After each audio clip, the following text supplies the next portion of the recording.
Imagine going from feeling like it's too late to discovering that your best work is yet to come. That's what happened to Kathie Odom. The journey started at 50 to do what I have wanted to do for forever, painting. Many might have seen her late start as a disadvantage, but Kathie saw things differently. I got in the game late.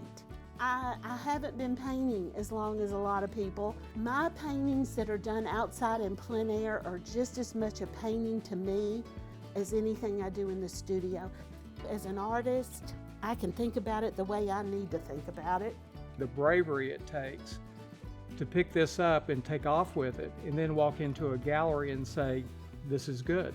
Kathie Odom here. Welcome to my farm. Hey everyone, you're in my studio today. Inside this series, you'll get an exclusive look at Kathie's sources of inspiration. I don't want to just paint pretty pictures. I want somebody to view my paintings and it transports them to a place that they remember. That's important to me. You'll also get to learn and follow along with Kathie's complete process.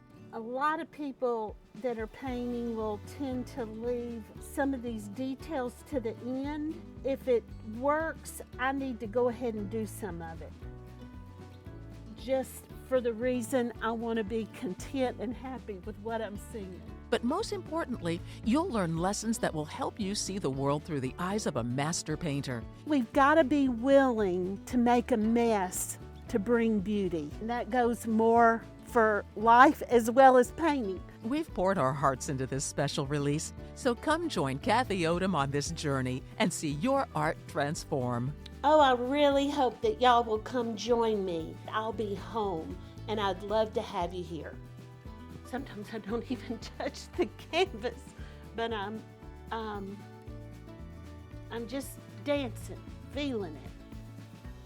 I think we ought to call in more planes, so I'll quit talking. To help a sister out?